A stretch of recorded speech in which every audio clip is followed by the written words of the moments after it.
विश्वनाथ भगवान की जय, महाकालेश्वर भगवान की जय, ओमकारेश्वर भगवान की जय, नागेश्वर महादेव की जय, वरेश्वर महादेव की जय।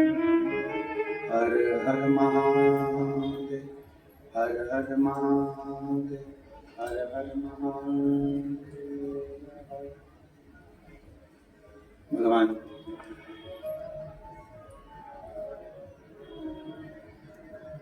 देवाधिदेव महादेव भगवान शिव, जिनकी पुनीत पावन शिव महापुराण की कथा भगवान शिव की कृपा से, उनकी करुणा, उनकी उदारता से आप और हमको श्रवण करने का सौभाग्य प्राप्त हुआ है। बड़े भाग्यशाली हैं भगवान देवाधिदेव महादेव के सभी श्रोता शिव भक्त।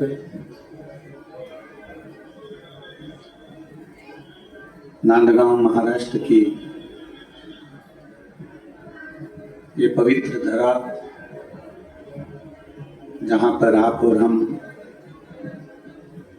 भगवान उगड़दानी की कृपा से, उनकी करुणा से, उनकी उदारता से पवित्र पावन 7 दिवसीय शिव महापुराण की कथा का लाभ ले रहे हैं। नांदेश्वर महादेव की ये पवित्र भूमि है, नांदगांव महाराष्ट्र, मराठवाड़ा की ये पवित्र धरा है, जहाँ पितृपक्ष में भगवान शिव की कृपा से, उनकी करुणा से, उनकी उदारता से पवित्र पावन शिव महापुराण की कथा आप और हम श्रवण कर रहे हैं। कथा के मुख्य आयोजक यजमान परिवार आमदार श्री सुहास अन्ना जी कांदे, उनकी धर्मपत्नी सो अंजुम ताई सुहास जी कांदे एवं उनकी समस्त मित्र मंडली एवं समस्त श्रोता भाई, एक बार यजमान परिवार के लिए जोरदार ताली बजाकर स्वागत, वंदन, अभिनंदन। जिन्होंने इस पवित्र पावन पवित्र शिव महापुराण की कथा का लाभ लिया और आप और हमको कथा श्रवण करने का सौभाग्य दिया।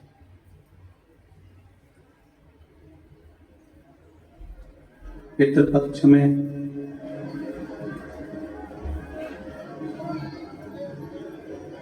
ये पवित्र श्राद्ध पक्ष की जो कथा है,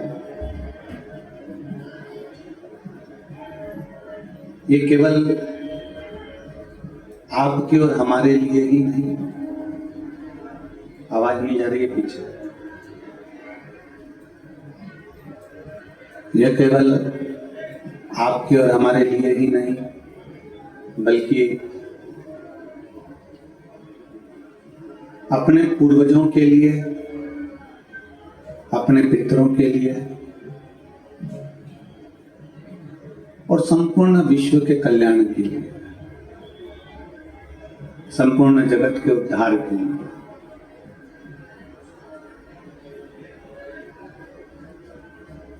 कल कथा में कहा था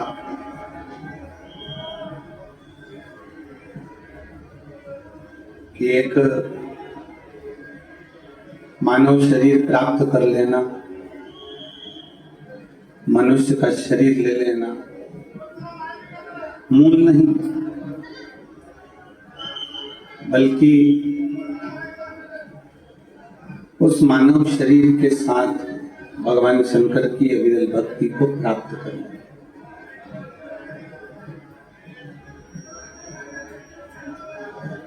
भगवान देवाधिदेव महादेव, भगवान शिव, ओगरदानी, त्रिकालदर्शी, कैलाशी, अविनाशी शंकर, जिनकी निर्मल भक्ति, भरोसा, दृढ़ता कहीं ना कहीं हमें शिव तत्व तक लेकर जाती है, भगवान शंकर तक लेकर जाती है। कल कथा में एक बात कही थी कि चिंतन और चिंता, ये दोनों अलग अलग है। चिंतन और चिंता, इन दोनों का अलग अलग काम है। कल कथा में कहा था जब देवता और असुरों ने मिलकर मंथन किया, उस मंथन में विष निकला, उस विष के निकलने पर उसकी चिंता लग गई, और चिंता किस बात की थी कि अगर ये विष पृथ्वी पर जाता है तो यहाँ जितने जीव हैं पृथ्वी के, ये मर जाएंगे।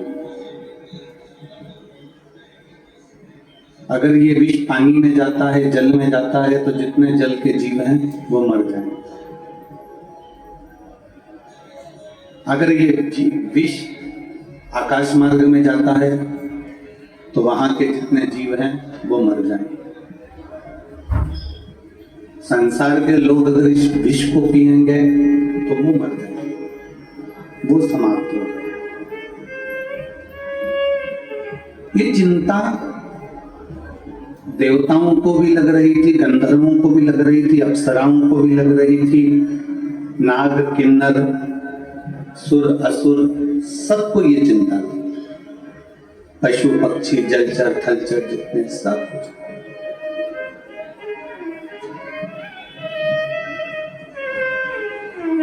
तभी भगवान विष्णु का, भगवान नारायण का आगमन हुआ और भगवान नारायण ने कहा कि ये चिंता करने का विषय नहीं है,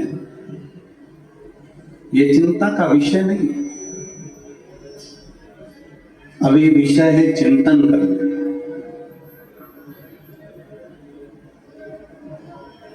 अब हम क्या कर सकते हैं? अब ये विष निकल गया है, ये विष प्राप्त हो गया है, ये विष सामने आ गया है, तो ये विष का हम क्या कर सकते हैं? देखिए, जितने शिव भक्त इस कथा को सुन रहे हैं आस्था चैनल के माध्यम से, फेसबुक के माध्यम से, और इस नांदगांव की इस पवित्र प्रांगण में, भगवान शिव की इस पवित्र भूमि पर, समय आप लोग जो कथा सुनने के लिए बैठे हो, नांदगांव वालों को ये कथा मिली है, ये मनवाड़ वालों को ये कथा मिली है, इस क्षेत्र वालों को ये कथा मिली है। हो सकता है कि कथा बाद में हो और हो, आसपास के क्षेत्र में हो, पर शिव महापुराण की कथा कहती है कि समय और अवसर, इन दोनों में एक बड़ा अंतर है। समय तुम्हें वापिस मौका दे सकता है, समय पलटकर तुम्हें फिर मौका दे सकता है, पर शिव महापुराण की कथा कहती है अवसर बार बार नहीं मिलता, अवसर केवल एक बार मिलता है, और उसने जिसने प्राप्त कर लिया उसका जीवन सार्थक हो।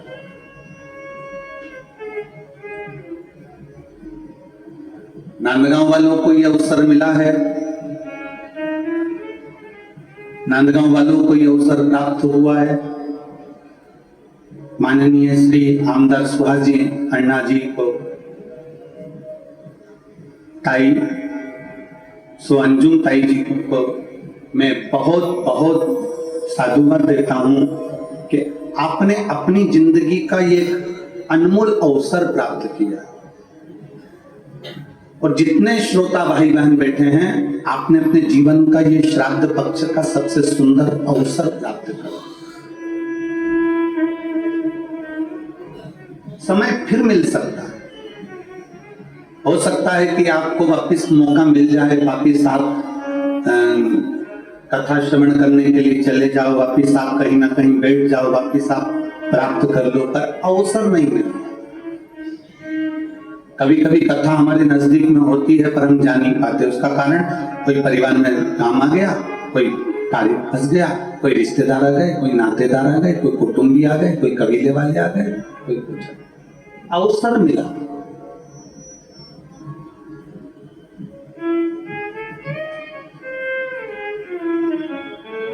आज कथा में हमारे दो यजमान परिवार भी बैठे हुए हैं, एक एरंडोल वाले महेश्वरी जी, दूसरे हमारे नांदेड़ वाले डॉक्टर साहब, ये लोग भी कथा में बैठे हैं। हमने इनकी कथा में नांदेड़ में भी, और एरंडोल वाले जो सीहोर में यजमान बनते हैं या तीर्थ में यजमान बनते हैं, पंढरपुर यजमान बने, हमने उनको भी यही बात कहा, हो सकता है कि समय दूसरी बार मिल जाए, हो सकता है कि हमको वापस मौका मिल जाए, पर जो अवसर मिल रहा है, जो हमारे नजदीक में कथा हो रही है, नांदगांव में कथा हो रही है, हमारे महाराष्ट्र में कथा हो रही है, हमारे क्षेत्र में कथा हो रही है, नांदगांव के अंतर्गत कथा हो रही है, और वो भी पितृपक्ष में कथा मिलेगी और मिलेगी, कथा और श्रवण करने को मिलेगी, कथा और प्राप्त हो जाएगी। पर पितृपक्ष में अगर कथा मिली है तो ये अवसर क्यों छोड़े? एक मिनट के लिए भी अगर हम शिव पुराण में जाएं तो हमारा जीवन सार्थक हो जाए। एक मिनट के लिए भी हम भगवान शंकर की भक्ति में जाएं तो हमारा जीवन सार्थक हो जाए। एक क्षण के लिए भी हम भगवान की भक्ति में पहुंचे तो हमारा जीवन सार्थक हो जाए। ये अवसर क्यों छोड़े?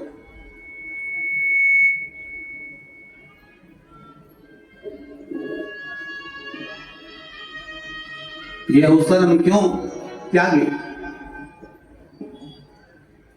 अगर मिला है अवसर तो उस अवसर को त्यागना नहीं है, मिला है अवसर तो उसको छोड़ना है। बड़ी मुश्किल से मिलता है। पितृपक्ष की यह कथा नांदगांव के अंतर्गत महाराष्ट्र की इस पवित्र भूमि पर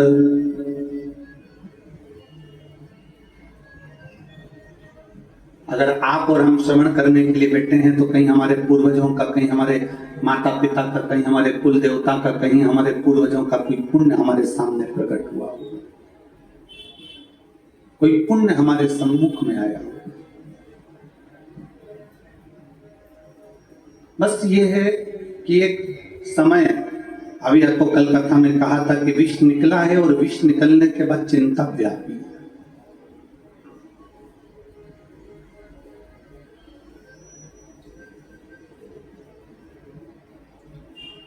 कुछ भी नया करोगे, कुछ भी नया प्रकट होगा, कुछ भी नया करने का तुम्हारे मन में भाव उत्पन्न होगा तो थोड़ी ना थोड़ी चिंता व्याप्त, थोड़ी ना थोड़ी चिंता। घर बना रहे हो, मकान बना रहे हो, थोड़ी चिंता बढ़ जाएगी। मेरा मकान बनना है, मकान का काम लगना है, कौन ठेकेदार आएगा, कौन करेगा, पैसा कहां से आएगा, कैसे व्यवस्था होगी, थोड़ी चिंता बढ़ जाएगी। शादी करना है, थोड़ी चिंता बढ़ जाएगी। व्यापार करना है, थोड़ी चिंता बढ़ जाएगी। ऐसा नहीं कि चिंता नहीं बढ़ेगी। कोई फैक्ट्री खोलना है, कोई कार्य करना है, बच्चों को स्कूल भेजना है, शादी विवाह करना है, कोई अधिक कार्य करना है, कोई राजनीतिक समीकरण करना है, तो भी चिंता बढ़ती है। चिंता बढ़ती है। और ये चिंता केवल तुम्हारे को नहीं है, केवल ये चिंता संसार के लोगों को ही नहीं है, ये चिंता केवल मनुष्य को ही नहीं है। शिव महापुराण की कथा अपनी आनंदमय भाव में व्यास जी महाराज वर्णन करते हैं कि ये चिंता देवताओं को भी है। ये चिंता नाग और किन्नर, गंधर्व, अप्सरा सबको चिंता रहती है।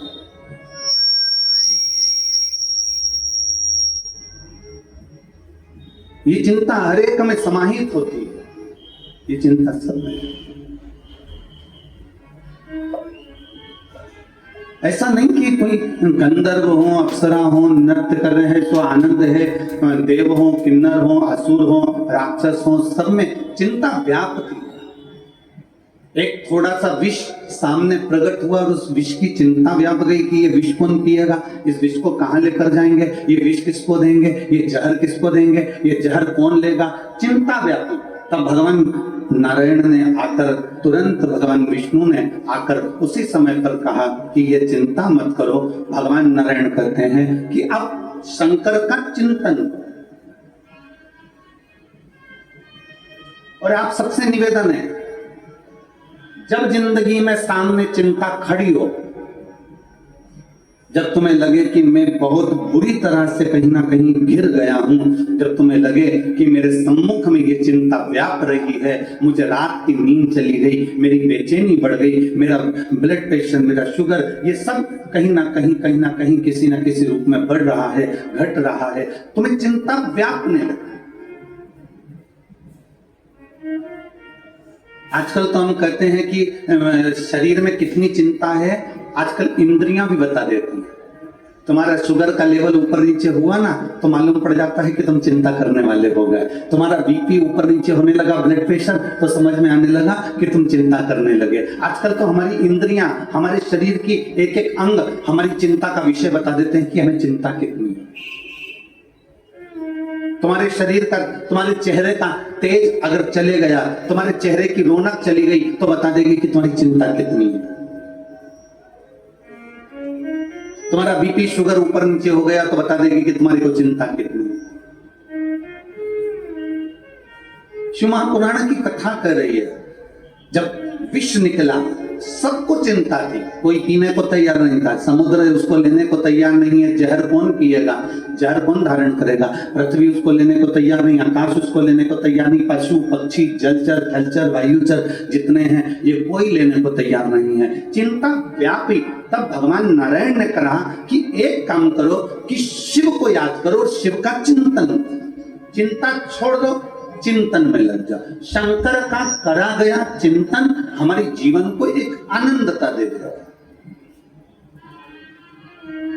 मुसीबत और लहर,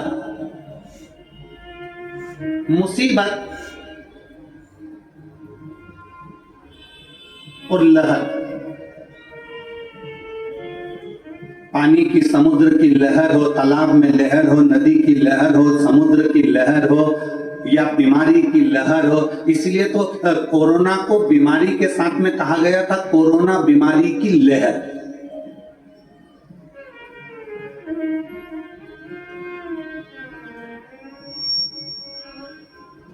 जब कोई बड़ी बीमारी आती है तो कहते थे इसकी लहर चल रही है। लहर का मतलब क्या होता है? पानी की लहर और मुसीबत, पानी की लहर और दुख, पानी की लहर और तकलीफ, समुद्र की लहर और मुसीबत, समुद्र की लहर और तकलीफ, समुद्र की लहर और दुख, ये एक जैसे हैं। इनको एक जैसा कहा गया। क्यों?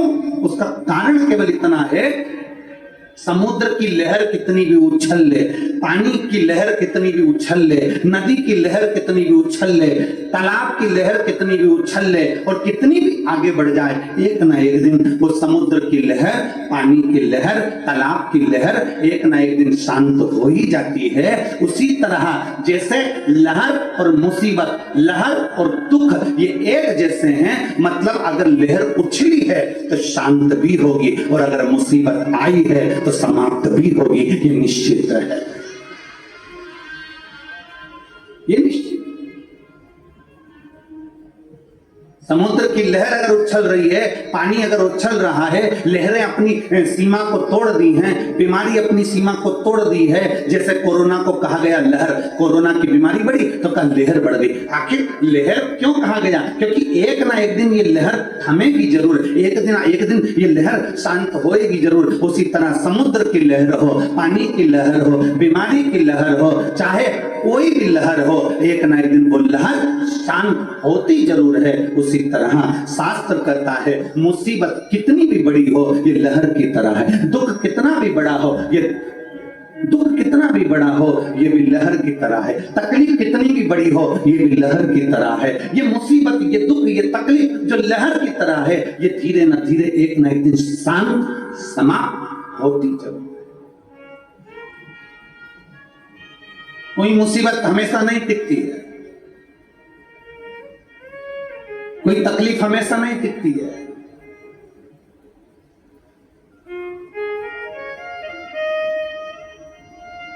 कोई मुसीबत, कोई तकलीफ, कोई कष्ट हमेशा नहीं रहता है,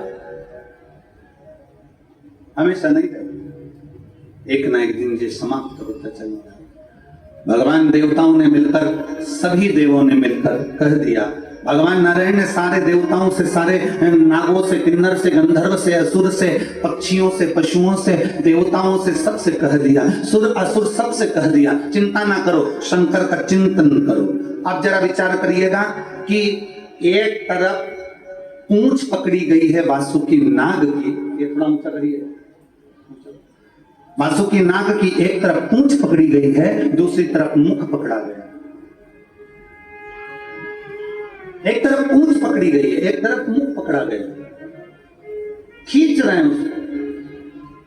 अब शिव जी का चिंतन कैसे होगा? अब भगवान शंकर का चिंतन कैसे होगा? जरा विचार करिएगा, चिंतन हो तो फिर हो कैसे? तभी भगवान नारायण ने कहा चिंता मत करो, शंकर का अभिषेक जरूरी नहीं है कि आप शिवालय जाओगे तो अभिषेक हो पाएगा। शंकर का अभिषेक जरूरी नहीं कि आप अपने घर के शिवलिंग को थाली में रखोगे, परात में रखोगे, पात्र में रखोगे तब हो पाएगा। शंकर भगवान का अभिषेक जरूरी नहीं कि आप 12 ज्योतिर्लिंग में जाएंगे तब हो पाएगा। शंकर भगवान का अभिषेक जरूरी नहीं कि आप किसी मंदिर देवालय में जाएंगे तब हो पाएगा। भगवान नारायण ने समुद्र मंथन के समय पर विष निकलते समय भगवान नारायण ने एक बात संपूर्ण क्षेत्रवासियों के लिए, संपूर्ण विश्ववासियों के लिए, संपूर्ण जगत के लिए, संपूर्ण पृथ्वी पर रहने वाले, ब्रह्मांड में रहने वाले मनुष्यों के लिए कह दिया कि शंकर का अभिषेक जरूरी नहीं कि आप मंदिर जाओगे तब होगा, घर में बर्तन में शंकर का शिवलिंग रखोगे तब होगा, शंकर का अभिषेक 12 ज्योतिर्लिंग में जाओगे तब होगा। शास्त्र कहता है शंकर का अभिषेक तुम जब भगवान शंकर को दिल से याद करते हो, श्री शिवाय नमस्तुभ्यम, ओम नमः शिवाय, नमः शिवाय, जब तुम स्मरण करते हो पंचाक्षर मंत्र का, षडाक्षर मंत्र का, या श्री शिवाय नमस्तुभ्यम का जब तुम स्मरण कर रहे होते हो और दिल से तुमने अगर उसको स्मरण कर लिया तो समझ लेना कि तुम्हारे शंकर ठीक हो गया, उसका चिंतन हो गया, उसका स्मरण हो गया, उसकी भक्ति हो गई, उसका मंत्र जाप हो गया। आप समझे उसको, बजाओ।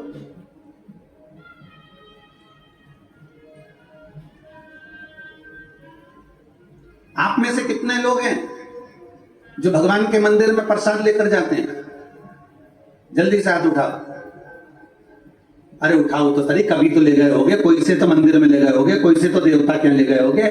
ले गए थे ना, हम भी ले गए थे, ठीक है, तुम ले गए थे तो हम भी ले गए, हम कोई अलग से तो पैदा हुए नहीं है। तुम ले गए थे तो हम भी ले गए। अब आप में से कितने लोग हैं जितना प्रसाद लेकर गए थे उतना की उतना प्रसाद तुमने भगवान को खिला दिया? हम भी लेकर गए थे, हम भी नहीं खिला पाए। अगर तुम में कोई बैठा हो जिसने भगवान को 1 किलो मिठाई पूरी खिला दी, लड्डू पूरा खिला दिया, बर्फी पूरी खिला दी, कोई बैठा है? नहीं, ना हम है ना तुम, जैसे तुम वैसे हम, ठीक है। अब अंदर बैठा भगवान को तुमने भोग लगाया और तुमने वो प्रसाद वहां रख दिया, तुमने वो प्रसाद वहां दे दिया और भगवान को नमन कर कर कहा, बाबा मैं तुम्हारे लिए ये भोग लेकर आई हूं, आप इसको पा ले। जब शरीर में बहुत बड़ी बीमारी होती है ना, तो जो लोटा भरकर जल चढ़ाने वाले होते हैं ना, जो भगवान को जल चढ़ाते हैं, वो जल चढ़ाते चढ़ाते शंकर जी को क्या कहते हैं, बाबा बहुत बड़ी बीमारी हो गई, डॉक्टर ने मना कर दिया है। बाबा, डॉक्टर कहता है कि ये किडनी नहीं चलेगी, ये लीवर नहीं चलेगा, बाबा मेरा थायराइड बढ़ गया, बाबा मेरी शुगर बढ़ गई, बाबा मेरा ब्लड प्रेशर गड़बड़ हो रहा है, बाबा मेरी आंखों की रोशनी चली गई, बाबा बहुत तकलीफ में हूं। तब हम जब भगवान शंकर को जल चढ़ाते हैं ना, उस समय बाबा से कहते जाते हैं और बाबा से आखिरी में जल चढ़ाकर फिर कहते हैं, बाबा मैंने जो जल समर्पित करा है ना बाबा, इसको अमृत कर दीजिए। मैंने सुना है आपकी जटा में गंगा है और गंगा अमृत का काम करती है। मैंने सुना है आपकी जटा में चंद्र है, चंद्र अमृत का काम करता है। बाबा मैंने सुना है आपके मस्तक पर सूर्य है, सूर्य अमृत का काम करता है। बाबा आपके पूरी शरीर में 33 कोटि देवता विराजमान है। बाबा जब मैं जल चढ़ाऊं ना तो इसको अमृत कर दीजिए और मेरे रोग को आपका जल का आचमन करते से ही मेरे रोग समाप्त कर दीजिए। शिव रोग को समाप्त कर दीजिए।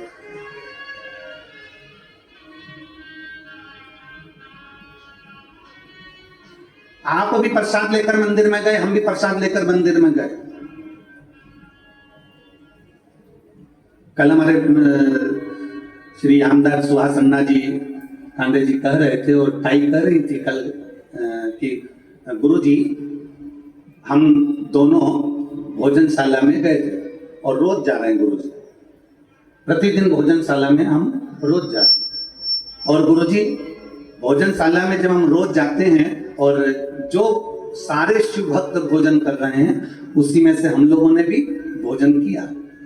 तो कल माननीय आमदार जी और ताई कह रहे थे कि गुरुजी ना जाने उस भोजन में क्या है ऐसा कि भगवान का प्रसाद अलग ही स्वाद आ जाता है। तो मैं श्री सुहास अन्ना जी से कहूंगा, जब भाव से भगवान को दिया जाए ना तो भगवान भाव से पा लेता है।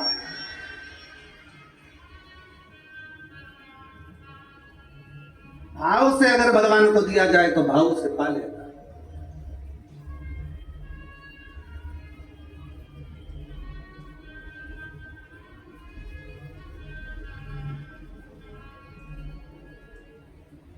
तीन लाख भक्त अगर यहाँ कथा सुनने के लिए आ रहे हैं, 2 लाख भक्त कथा सुनने के लिए आ रहे हैं, 4 लाख भक्त अगर कथा सुनने के लिए आ रहे हैं, तो उसमें से कम 1.5 से 2 लाख भक्त ऐसे होते हैं जो भगवान शंकर का प्रसाद पाकर जाते हैं।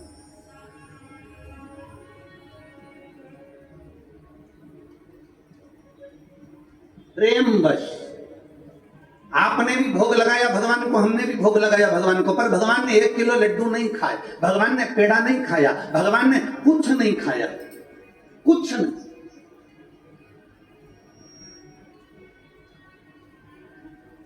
जब भगवान ने कुछ नहीं पाया, प्रेमवश बस भगवान के सामने रखा और भगवान ने उसे भाव से पा लिया, तो जो प्रसाद हम खाते हैं उसमें अपने आप स्वाद बढ़ जाता है। इससे ये महसूस होता है कि भगवान ने भोग लगा लिया है, इससे ये महसूस हो जाता है कि भगवान ने भोग लगा लिया। अब चलो आगे बढ़ते हैं इसी कथा में। आप में से सबने भगवान को भोग लगाया, हमने भी भगवान को भोग लगाया। भगवान ने अंदर भोग लगा हुआ प्रसाद पंडित जी ने हमको वापस दे दिया, हम अपना डब्बा लेकर वापस चल दिए। अब हमारा सनातन धर्म क्या कहता है? अब हमारा सनातन धर्म क्या वर्णन करता है कि मंदिर से जब प्रसाद का डब्बा लेकर निकलो तो उसमें से थोड़ा थोड़ा प्रसाद सबको बांटो। बोलो, बोलता है कि नहीं बोलता है? हमारा सनातन धर्म कहता है कि मंदिर में से प्रसाद लेकर निकलो तो उस प्रसाद में से वितरण करो।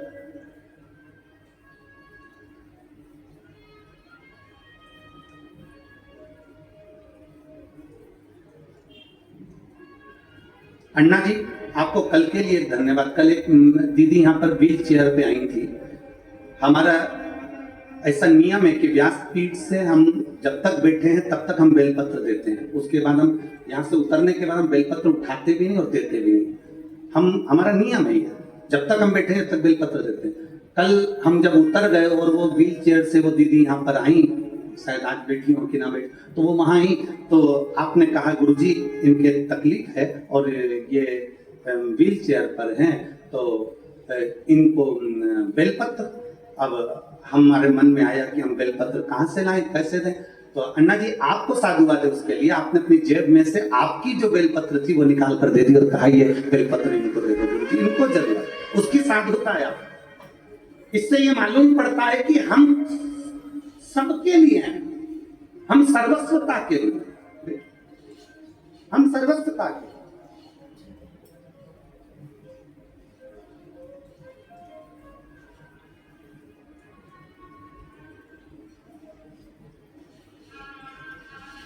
एक समर्पण का भाव किसको कहते हैं? हमारा सनातन धर्म कहता है आपके हाथ में मिठाई का डब्बा है ना, लड्डू का डब्बा है, मंदिर में भोग लगाया हुआ डब्बा आप लेकर चलते हो, उस डब्बे को बाहर लाकर वितरण क्यों किया जाता है? प्रसाद क्यों दिया जाता है? हमारे बद्रीनाथ से होकर आए तो प्रसाद दे दिया, वैष्णो देवी से होकर आए प्रसाद दे दिया, पंढरीनाथ से होकर आए प्रसाद दे दिया, हम शिरडी से होकर आए प्रसाद दे दिया, हम जगन्नाथ से होकर आए प्रसाद दे दिया, हम त्र्यंबक से होकर आए, हमने हमारे मोहल्ले में हमारे रिश्तेदारों को प्रसाद दे। ये नियम सनातन धर्म ने क्यों बनाया? उसका कारण क्या है?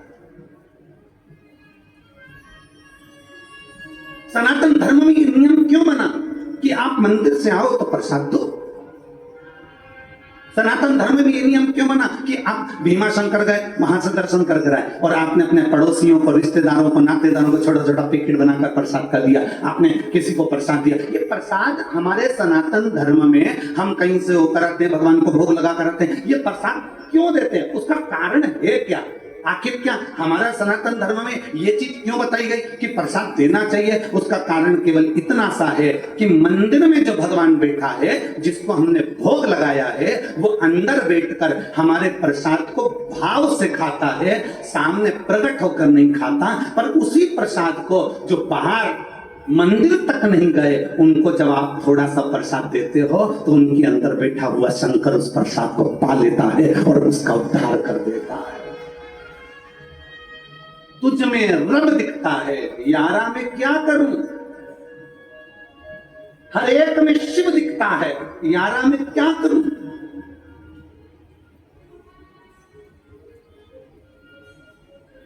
हर एक में शिव है।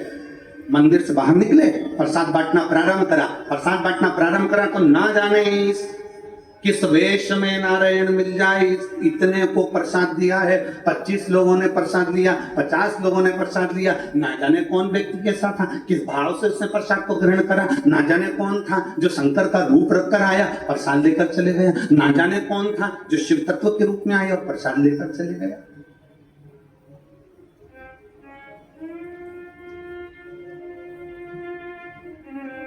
शिव महापुराण की 7 दिन की अगर कथा होती है या 5 दिन की कथा होती है तो 5 दिन की कथा में 4 दिन जो व्यासपीठ की बेलपत्र रहती है वो औषधि की रहती है। 7 दिन की जो कथा होती है उसमें 6 दिन की बेलपत्र औषधि की रहती है। शुगर हो, बीपी हो, थायराइड हो, पैर, कमर, घुटना, आंख, सिर, ब्रेन, कोई ट्यूमर, कोई कुछ जो तकलीफ रहती है, 6 दिन की जो बेलपत्र है वो औषधि का काम कर जाती है। सातवें दिन की बेलपत्र को खाया नहीं जाता, सातवें दिन की बेलपत्र को केवल लाल वस्त्र में उसको लपेट कर अपने घर में उसको रख लिया। 5 दिन की कथा है तो 4 दिन की बेलपत्र औषधि का कार्य करती है, 5वें दिन की बेलपत्र केवल बरकत का, लक्ष्मी का कार्य करती है, भंडार का कार्य करती है।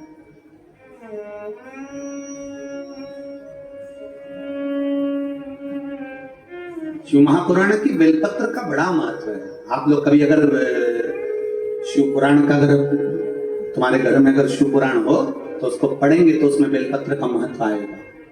बेलपत्र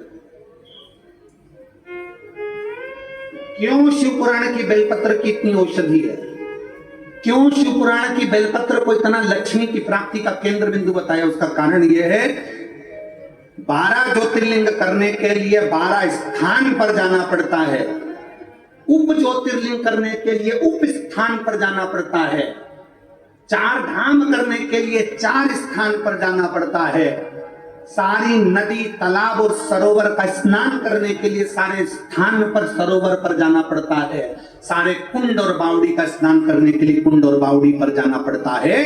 पर केवल वेद व्यास जी ने लिखा शिव महापुराण के अंदर कि केवल एक शिव पुराण ऐसी है कि वो शिव पुराण जहां पर रहती है वहां सारे तीर्थ, नदी, तालाब, ज्योतिर्लिंग, उपलिंग समाकर विराजमान हो जाते हैं और उस शिवलिंग की अर्थात उस पुराण की एक बेलपत्र भी औषधि का कार्य कर रहा है।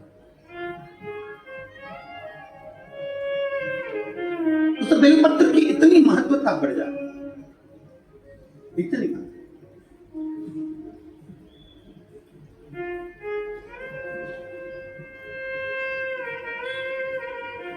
आज पूरे महाराष्ट्र का गौरव का विषय है।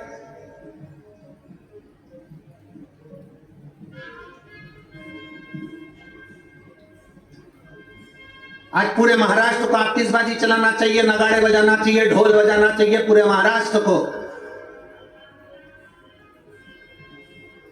कि व्यासपीठ की बात को राजसत्ता तक लिया गया और माननीय महाराष्ट्र के मुख्यमंत्री जी ने गौ माता को राज्य माता घोषित किया, उसके लिए धन्यवाद।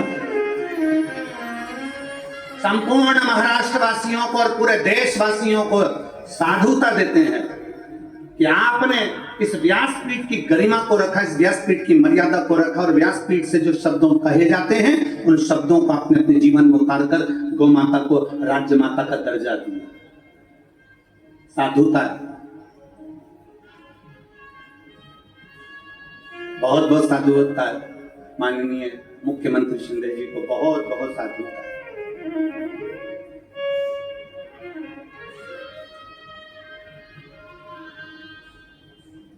और मैं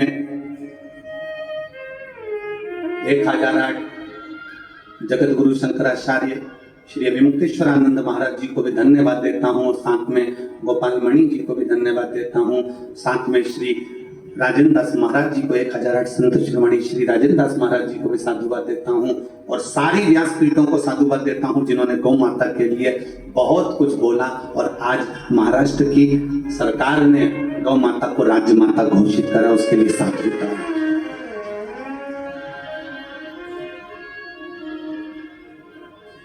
और सारे संतों से निवेदन है ये चिंगारी को बुझने मत देना, इस चिंगारी को बुझने मत देना। जो महाराष्ट्र में चिंगारी लगी है कि गौ माता को राज्य माता करा गया है, वो चिंगारी बुझने मत देना। वो अग्नि का काम करेगी और एक दिन गौ माता राष्ट्र माता बनकर रहेगी, ये निश्चितता है। चिंगारी बुझने मत देना। सनातन धर्म में प्रसाद देने का क्या महत्व है ये हमारी शिव पुराण बताती। और एक और चीज समझ लीजिए, सनातन धर्म में प्रसाद देने का महत्व बताया तो सनातन धर्म में एक चीज और बताई कि प्रसाद कहां बांटना, कैसे बांटना, कब बांटना, यह भी वर्णन किया गया। अपना और पराये का भेद ना करा जाए तो प्रसाद का वितरण किया जाए। इतना सुंदर कहा, जरा उठाइए हमारे शास्त्रों को। अब हम आपसे एक प्रश्न कर रहे हैं जो हम पहले बोल चुके हैं, आज फिर बोल रहे हैं। सबसे ज्यादा नरक में कौन गिरता है? आज बहुत पहले बोली थी कथा ये वाली, आज स्मरण में आ गई तो बोला सबसे ज्यादा नरक में कौन गिरता है? तो का प्रसाद बांटने वाला गिरता है। प्रसाद बांटने वाला गिरता है, तो प्रसाद बांटने वाला नरक में क्यों गिरेगा? तो शिव महापुराण में वेद व्यास जी वर्णन करते हैं, प्रसाद हमेशा धर्म की जगह पर बढ़ता है, अच्छी जगह पर बढ़ता है, मंदिर देवालय गुरु परमात्मा की साक्षी में बढ़ता है। परमात्मा कभी गलत जगह, कोई डिस्को में, कोई डीजे में प्रसाद नहीं बढ़ता, प्रसाद हमेशा अच्छी जगह बढ़ता है। तो प्रसाद बांटने वाला नरक में क्यों चले जाता है? उसका कारण है, प्रसाद बांटने वाला जब खड़ा होता है, प्रसाद बांटता है, दरवाजे पर खड़े होकर जब प्रसाद देता है, अपना वाला आया और पराया आया, अपना आया तो हाथ ऐसा हो जाता है और पराया आया तो हाथ छोटा हो जाता है, तो वो व्यक्ति नरक चले जाता है। प्रसाद बांटने वाले को चाहिए कि प्रसाद की गरिमा क्या करे, प्रसाद की गरिमा।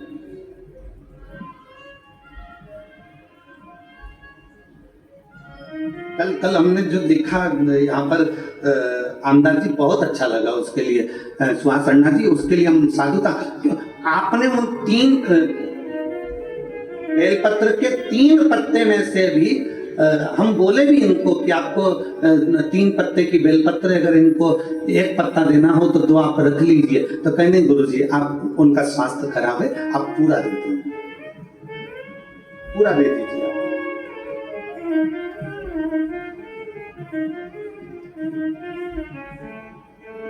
ये निर्मल भाव होता है, ये निर्मल स्वभाव।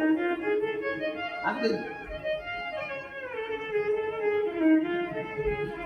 सरलता का भाव अपने भीतर लेकर, सहजता का भाव अपने भीतर लेकर,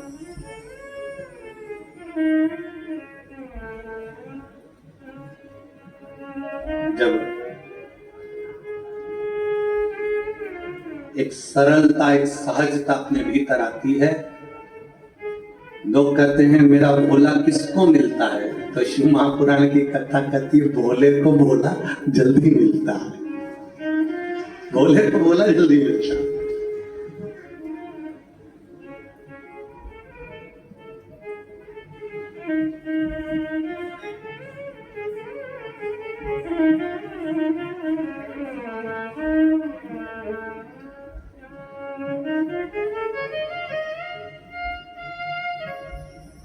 भगवान शिव की कथा करेंगे, चिंतन करो चिंतन। असुर सांप को पकड़े हुए हैं, देवता सर्प को पकड़े हुए हैं, और वो कह रहे हैं कि हम शंकर का चिंतन कैसे करें। कौन कहता है कि अपना घर छोड़ोगे तो चिंतन होगा? कौन कहता है अपनी दुकान छोड़ोगे तो भगवान का चिंतन होता है? कौन कहता है कि आप अपना काम कारोबार छोड़ दो और बाबा बन जाओ तो भगवान का चिंतन होता है? शिव महापुराण कभी नहीं कहती कि भगवान का चिंतन घर छोड़कर होता है। सारे ऋषि घर छोड़े होंगे, संत घर छोड़े होंगे, पर मेरा भोलेनाथ अपना घर कभी नहीं छोड़ा। वो कैलाश पे रहता था, अपने पत्नी बच्चे परिवार सबके साथ रहता था। मेरा भोलेनाथ, उनके बच्चे गणेश जी कार्तिकेय, उनके गणेश जी के धर्म पत्नी दो रिद्धि सिद्धि, उनके बच्चे शुभ लाभ, फिर उनके बच्चे अमोद प्रमोद। भगवान अपने पोते पर पोते तक के साथ में रहते थे। भगवान शंकर अपनी धर्म पत्नी माता पार्वती के साथ रहते, भगवान शंकर अपने गणों के साथ रहते, भगवान शंकर अपने सर्व परिवार के साथ, भगवान शंकर अपना परिवार छोड़कर कहीं नहीं जाते। सारे देवताओं को परिवार के साथ कहीं पर प्रतिष्ठित नहीं किया जाता, पर शंकर के जितने मंदिर हैं, शिवालय जितने हैं, सारे शिवालय में शंकर का पूरा परिवार बैठता है। गणेश जी बैठेंगे, कार्तिकेय बैठेगा, नंदी बैठेगा, पार्वती जी बैठेगी, शंकर जी बैठेंगे, नाग बैठेगा, सर्प बैठेगा, सब बैठेंगे, त्रिशूल रखेगा, डमरू रखेगा, सब कुछ शंकर जी के मंदिर में होगा। शंकर अपने परिवार को छोड़कर नहीं बैठते, शंकर कभी अकेला भी नहीं रहता, शंकर पूरे परिवार के साथ रहता है। शंकर कभी नहीं कहते कि तुम अपनी दुकान छोड़ दो, शंकर कभी नहीं कहते कि तुम तुम्हारी खेती छोड़ दो, शंकर कभी नहीं कहते कि तुम्हारी जमीन जायदाद छोड़ दो। शंकर भगवान कहते हैं कि जैसे असुर और देवता सब सांप पकड़कर मंथन कर रहे हैं समुद्र का, और भगवान नारायण कर रहे हैं कि शिव का चिंतन करो, तो इन्होंने पूछा कि हम सांप छोड़कर शिव का चिंतन करें, हम काम छोड़कर शिव का चिंतन करें, हम शिव का चिंतन करें कैसे? तब भगवान नारायण ने कहा नहीं, काम करते रहो और शिव का नाम जपते रहो, चिंतन हो जाए।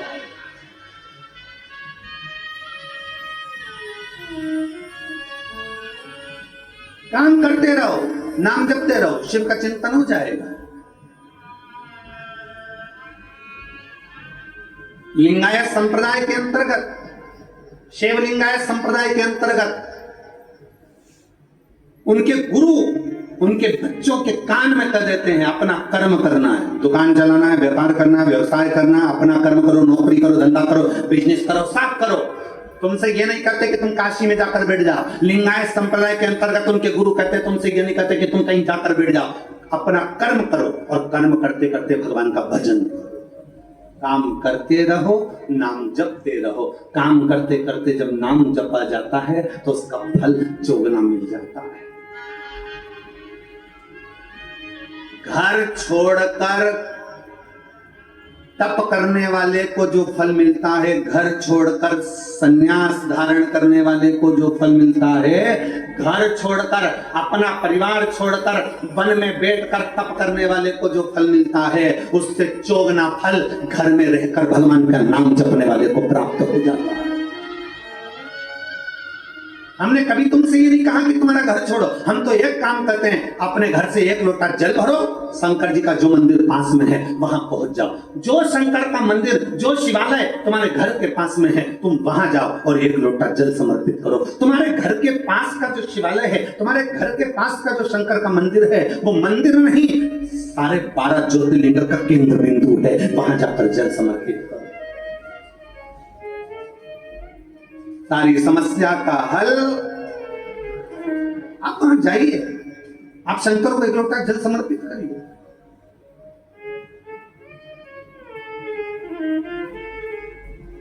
आप शिव के द्वार जाइए, आप शंकर का भजन करिए। जैसे लहर शांत होती है, दुख भी शांत होता है, समस्या भी शांत होती है, टेंशन भी शांत होता है, पर थोड़ा सा शिव की भक्ति। लहर आई है तो थोड़ा सा उछलने दो, दुख आया है थोड़ा बढ़ने दो, तकलीफ आई है थोड़ा आएगा, कष्ट आया है थोड़ा आएगा, तकलीफ आई है थोड़ा आएगा, चिंता ना करो, शंकर की भक्ति करो, धीरे धीरे धीरे धीरे धीरे धीरे शांत हो जाए। अपने स्वभाव को, अपने मन को, अपने चित्त को विचलित मत होने दो।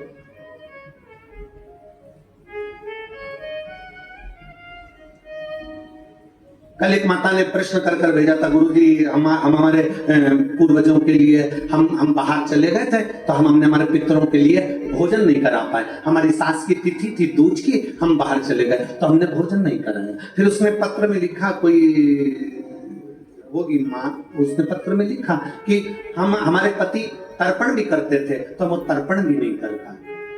फिर कहा कि हम हमेशा सीधा भी देते थे, आटा चावल दाल शक्कर सब मिला के हम कहीं देकर आते थे, हम वो भी नहीं दे पाए। हमारे तो दूज की तिथि का जो तिथि थी हमारे दादा ससुर की, वो बुरा लग जाएगा उनको पितृदोष लग जाएगा, वो पितृदोष लग जाएगा, तो हम क्या करें, हम क्या करें। और गुरुजी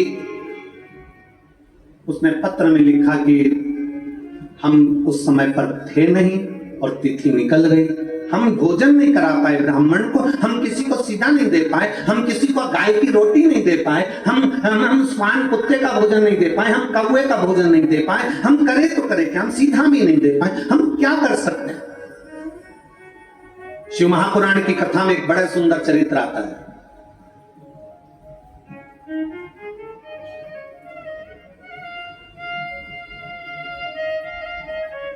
जब भगवान देवाधिदेव महादेव विराजमान थे पितृलोक से पितरों के स्वामी आर्यमा, पितरों के स्वामी आर्यमा लेकर आए थे कौवे पर बिठाकर और पृथ्वी पर उनको छोड़ा गया। कितने दिन के लिए? जम के बोलो, 16 दिन के लिए। बहुत ध्यान से सुनना कथा को। 16 दिन के लिए पृथ्वी पर पितरों को आर्यमा स्वामी ने, पितरों के जो स्वामी थे आर्यमा, कौवे पर बिठा कर लाए और उनको सारे पितरलोक के जितने जीव थे सबको पृथ्वी पर छोड़ दिया। पितरलोक पूरा खाली, पितरलोक पूरा खाली, पूरा खाली। सारे पितर पृथ्वी पर आ गए, सारे पितर। अब पितर पृथ्वी पर आए।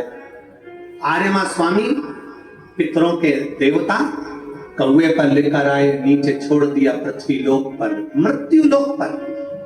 ये पृथ्वी लोक किसका? वैकुंठ भगवान विष्णु का है, ब्रह्मलोक ब्रह्मा जी का है, इंद्रलोक इंद्र का है, गरुण लोक गरुण का है, वरुण लोक वरुण का है, सर्पलोक सर्पों का, पताल आदि सबका। ये पृथ्वी किसकी है?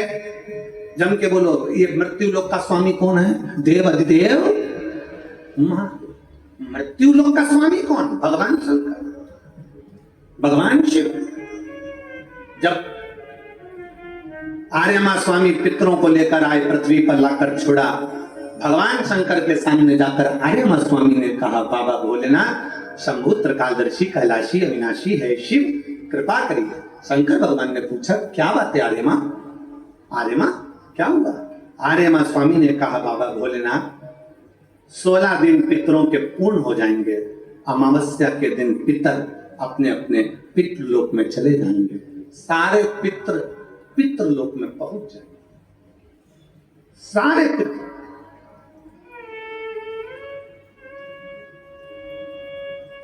आज पितरों की चतुर्दशी है, 14 से, कल अमावस्या है। बहुत सावधानी से सुनना, पूरे राष्ट्रवासियों से निवेदन है, इस कथा का स्मरण रखिएगा, अपने बच्चों को भी सुनाना।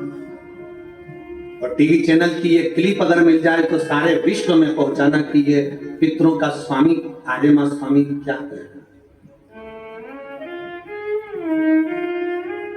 पितरों के स्वामी आर्यमा स्वामी कहते हैं, प्रभु प्रभु हे शिव शंकर, हे उघड़दानी, हे भोलेनाथ, हे त्रिकालदर्शी कैलाशी अविनाशी, आपसे निवेदन है 16 दिन श्राद्ध में पितृलोक पूरा खाली हो गया, पितरों को लाकर मैंने मृत्यु लोक में छोड़ दिया।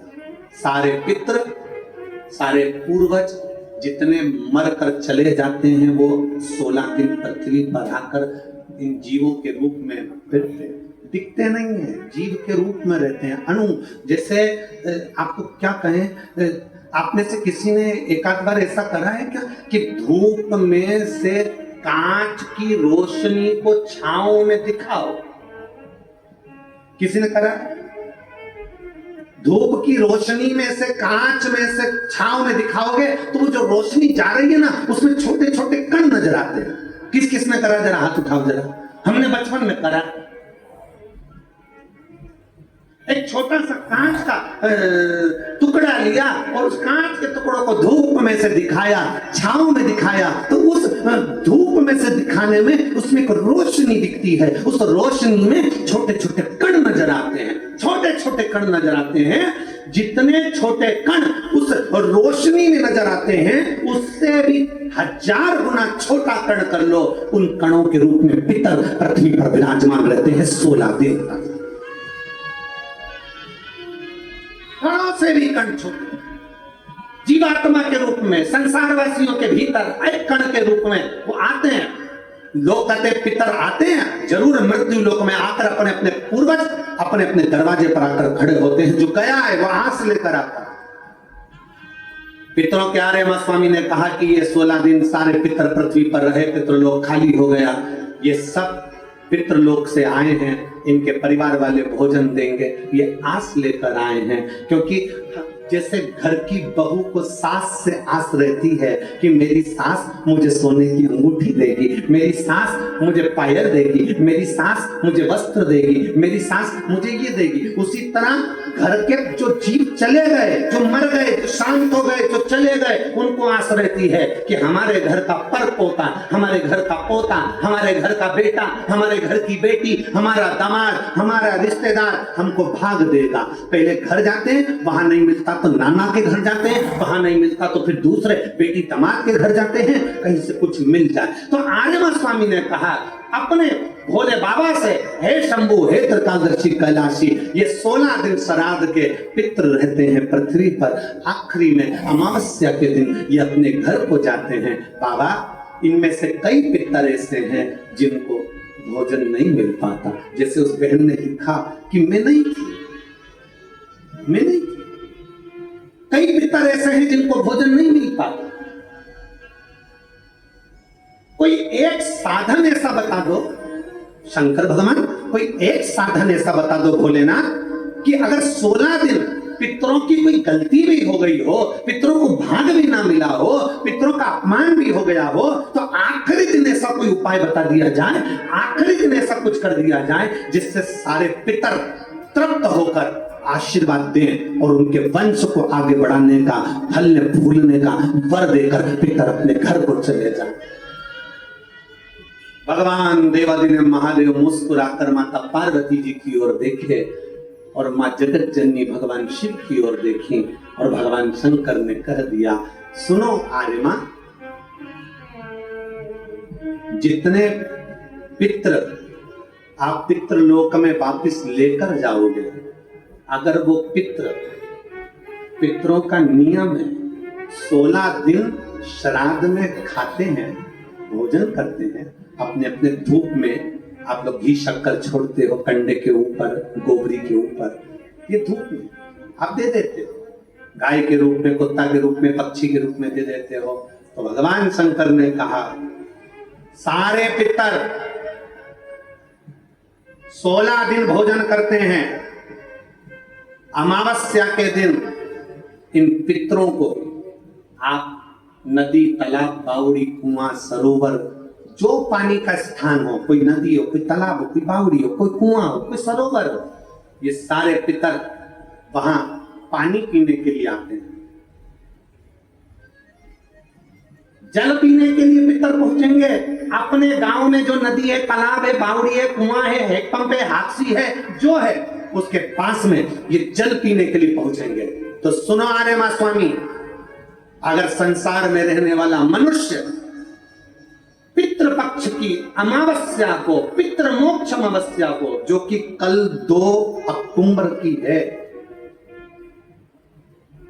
पितृपक्ष की अमावस्या, पितृमोक्ष अमावस्या जो कि कल 2 अक्टूबर की है, अगर पितृपक्ष अमावस्या के दिन प्रदोष के समय पर, प्रदोष का समय जानते हो ना, सूर्यास्त के समय जब होता है प्रदोष का समय, अगर घर का व्यक्ति एक घी का दीप लेकर उस जलाशय, नदी, तालाब, बावड़ी, कुआं, हैंडपंप जो उसके पास में हो, जो जलाशय पास में हो, वहां पहुंचकर प्रदोष काल में दक्षिण की ओर दिया जो लगेगा उसमें बत्ती लंबी लगेगी, गोल बत्ती नहीं। कौन सी बत्ती? लंबी बत्ती। लंबी बत्ती जानते हो सब लोग? कपास की जो बाती होती है वो लंबी वाली, गोल बाती नहीं, फूल बाती नहीं, लंबी बाती। कपास की बाती को लंबा कर कर वो बाती घी के दिए में रखकर, बाती का मुख दक्षिण का कर कर अगर दीप प्रज्वलित किया जाता है तो वो घर के पितर कभी बद्दुआ नहीं देते, उन पितर आशीर्वाद देकर ही जाते हैं। हमसे अगर अपमान हो गया, भोजन ना करा पाए, भाग ना दे पाए, कुछ तकलीफ हो गई, कोई कष्ट आ गया, हम हमारे पूर्वजों को नहीं पूछ पाए, तो पितृ मोक्ष अमावस्या के दिन मतलब कल 2 अक्टूबर को शाम के समय प्रदोष काल में अपने पास में जो नदी हो, अपने पास में जो बावड़ी हो, अपने पास में जो कुआं हो, अपने पास में जो हापसी हो, अपने पास में जो हो तुम्हारे नजदीक में, और अगर कुआं, बावड़ी, हापसी, तालाब कुछ भी नहीं हो तो पीपल का पेड़ या बड़ का पेड़ बट वृक्ष या पीपल का वृक्ष या बेलपत्री का वृक्ष, इसके नीचे अगर तालाब, नदी, कुआं, बावड़ी नहीं है तो उस वृक्ष के नीचे अगर दक्षिण की ओर बाती का मुख कर दिया जाए और वहीं पर बाती को जला दिया जाए, उस दीपक को प्रज्वलित कर दिया जाए और अपने पूर्वजों को प्रणाम कर कर वापिस अपने घर पर आइए, पितृ दोष कभी नहीं हो सकता, पितृ शांत ही रहे, पितृ शांत ही रहे। भगवान शिव कहते हैं, सुनो आर्यमा स्वामी, ये प्रदोष काल का समय मेरा, और शंकर भगवान कहते हैं ये मेरा और पार्वती के भ्रमण का समय है। प्रदोष काल का समय 33 कोटि देवता, भगवान इंद्र अपनी इंद्राणी के साथ रोज घूमने नहीं जाते, नारायण भगवान अपनी लक्ष्मी के साथ रोज घूमने नहीं जाते, 33 कोटि देवता अपनी अपनी धर्म पत्नी के साथ रोज घूमने नहीं जाते, पर केवल एक देवादिदेव महादेव ऐसे हैं जो अपनी धर्म पत्नी के साथ नंदी पर बैठकर प्रत्येक दिन, प्रतिदिन प्रदोष काल में शाम के समय मेरे शंकर पार्वती भ्रमण पर जाते हैं। भ्रमण आर्यमा स्वामी, प्रदोष काल में मैं और पार्वती दोनों नंदी पर बैठकर जाएंगे, नंदी पर बैठकर जाएंगे, और जिस सरोवर, जिस तालाब, जिस बावड़ी, जिस कुआं, जिस स्थान पर लोग दीप दान कर रहे होंगे, वहां के सारे पूर्वजों को, पितरों को हम स्वयं अपने नंदी पर बिठाकर पितृ लोग छोड़कर आएंगे। ये शिव तत्व है, ये शिव तत्व। और खाली ना जाता कोई दर से तुम्हारे, खाली ना जाता कोई दर से तुम्हारे, मैं भी खड़ी हूँ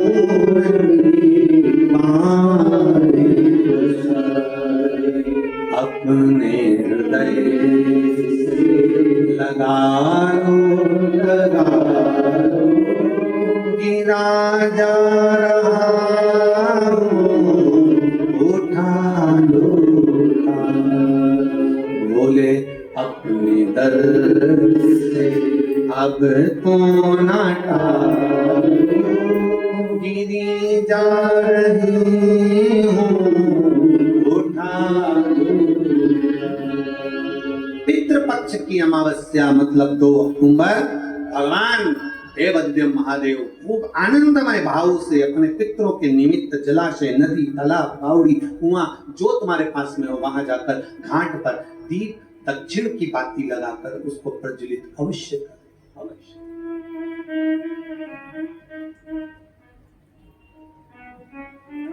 कोई मौका मिल जाए दान पुण्य करने का तो करो, सत्कर्म करने का मिल जाए सत्कर्म करो, भजन करने का मिल जाए भजन करो, स्मरण करने का मिल जाए स्मरण।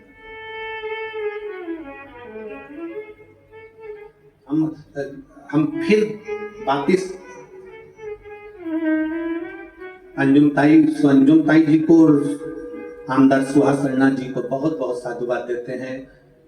ताई, इतने सारे भक्तों को, शिव भक्तों को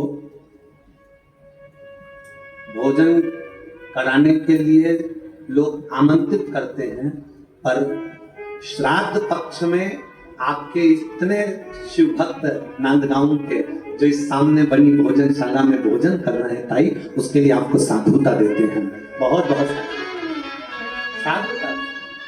इतना शिव भक्त, मेरे ओघड़ी शंकर का इतना भक्त, आपकी जो सामने भोजन भंडारा चल रहा है उसमें इतने शिव भक्त अगर भोजन कर रहे हैं तो ताई आपको बहुत बहुत साधुवाद है, उसके लिए बहुत बहुत साधुवाद। अन्ना जी आपको बहुत साधुवाद।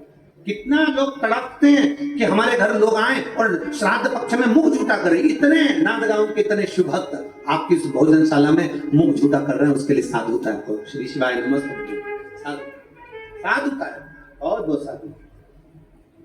कितना कितना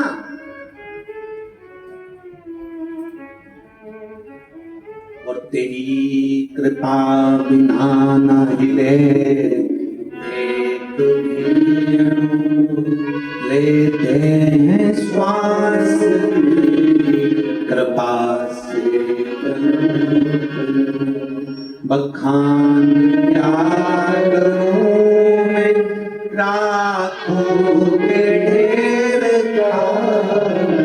कपटी खजाना गंगाधार मुक्तिद्वार ओंकार बोले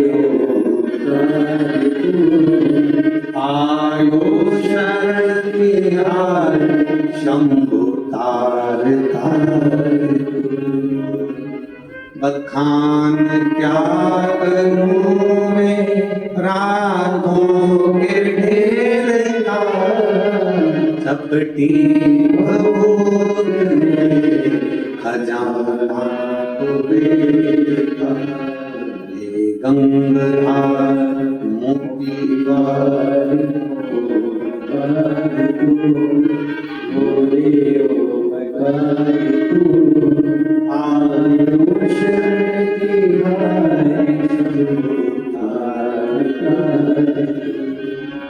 ये हमारा सनातन धर्म हमको सिखाता है, ये हमारा राष्ट्र हमको सिखाता है, ये हमारा राष्ट्र हमको सिखाता है, हमारा सनातन धर्म हमको सिखाता है,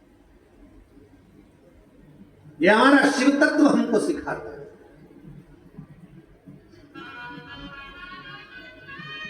कल उस माता ने एक प्रश्न और लिखा था, गुरुजी श्राद्ध में कौवे को भोजन क्यों दिया जाता है?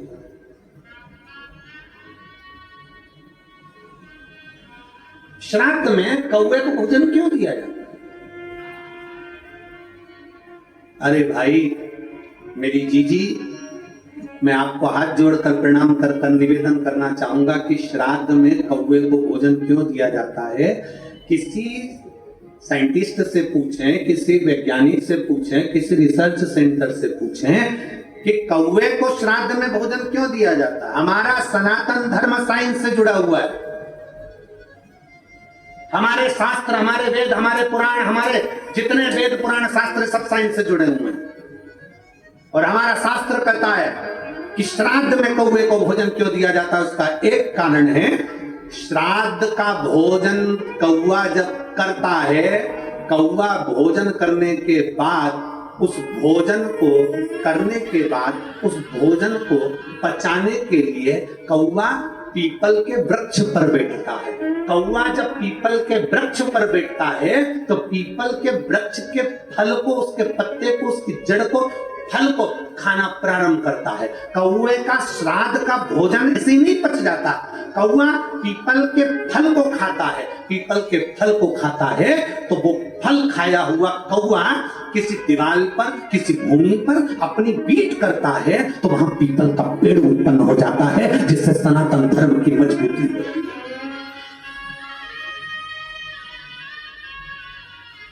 पीपल का वृक्ष उत्पन्न हो जाता है। पीपल का वृक्ष क्योंकि वो प्रकृति की रक्षा के लिए है, प्रकृति की रक्षा।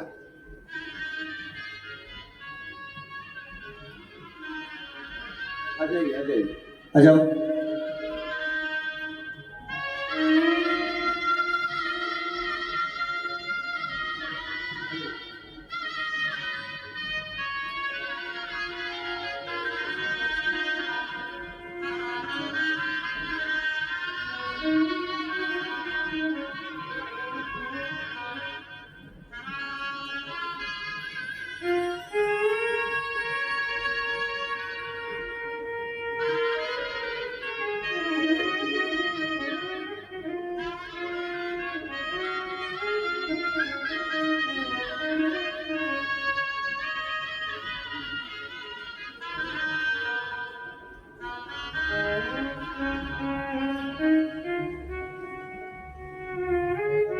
श्राद्ध पक्ष का, श्राद्ध पक्ष का वो भोजन कौवा पचा नहीं पाए। पीपल का फल खाता है, भोजन पचाता है।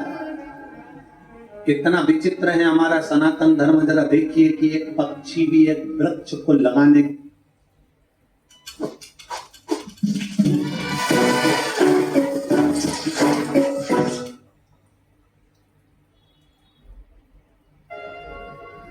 एक वृक्ष जरूर लगाना चाहिए। ये सनातन धर्म की मजबूत है। सनातन धर्म।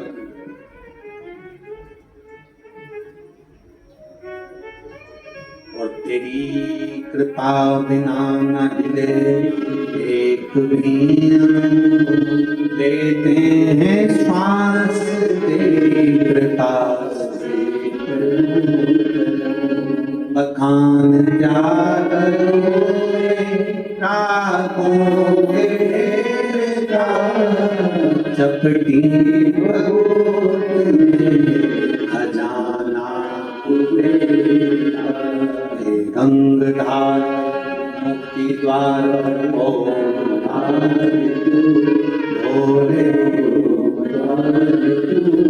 आयो सर्दी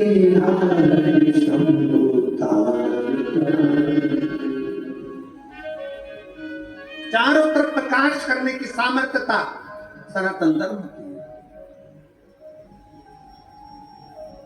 सनातन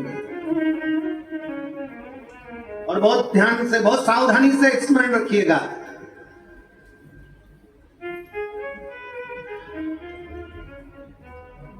दिन में सूर्य प्रकाशित करता है,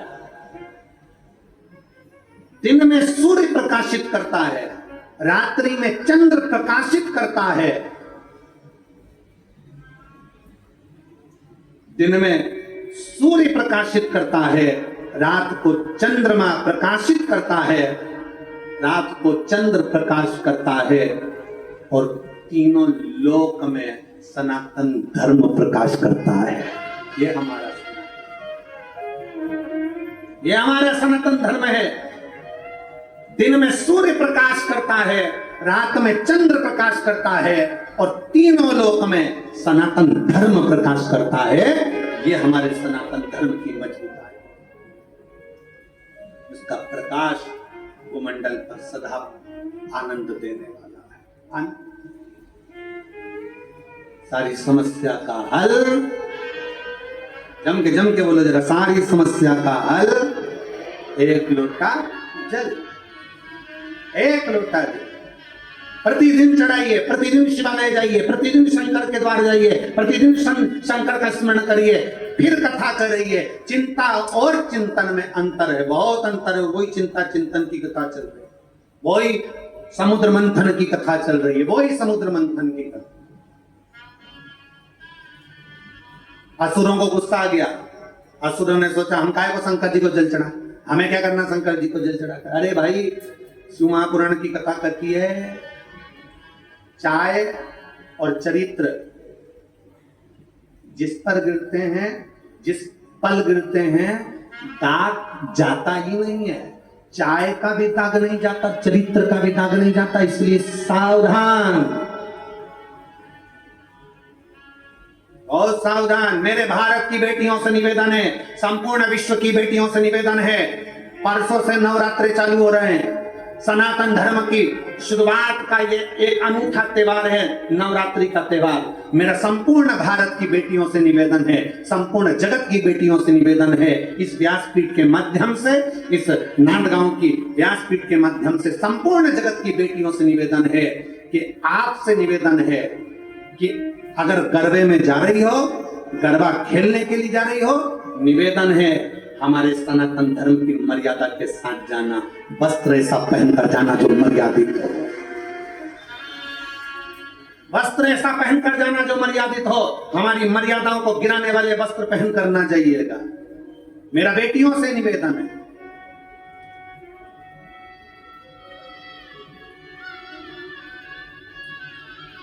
और इस भूमि से इसलिए कह रहा हूं क्योंकि ये हमारे बीच में बैठी अंजुम ताई, सो अंजुम ताई, मैं आपके सम्मुख में ये बात इसलिए कह रहा हूं क्योंकि आप यहाँ की सारी बेटियों को, सारी महिलाओं को एक ऊर्जा देती हो, सारी बेटियों को, सारी महिलाओं को एक ऊर्जा देती हो।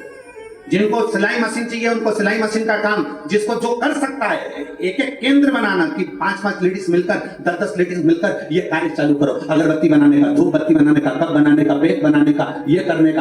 आप बेटियों को ऊर्जा देते, इसलिए इस व्यासपीठ से ये शब्द निकला कि मेरा भारत की बेटियों से निवेदन है कि अपनी मर्यादा ना भूले, अपने तन पर जो वस्त्र धारण कर आप जाए कथा, अब उसमें गरबे के अंतर्गत तुम मर्यादित वस्त्र पहनकर जाना, मर्यादा से हटकर वस्त्र ना पहनना, मर्यादित वस्त्र का स्मरण। एक ऊर्जा आपके भीतर हो और वो ऊर्जा आपके अंदर रहना चाहिए। शिव महापुराण की कथा कहती है, भगवान शंकर का चरित्र कहता है, चाय गिरी कपड़े पर दाग नहीं गया, चरित्र गया दाग नहीं आप उसको मजबूत बने, उसको प्रबल बने। असुरों ने कह दिया, राक्षसों ने कह दिया, हम मंथन कर रहे हैं, हम शंकर को जल नहीं चढ़ाएंगे, हम शिव जी को जल नहीं चढ़ाएंगे, हम शंकर का चिंतन नहीं करेंगे। भगवान विष्णु ने कह दिया, चिंतन तो करना पड़ेगा, आप काम करते रहो और काम करते करते समुद्र मंथन करते करते शंकर को याद करिए। शिव को याद किया, समझ लो कि शंकर का अभिषेक हो गया। शिव को याद किया, समझ लो शंकर का भजन हो गया। तुम याद, एक पत्र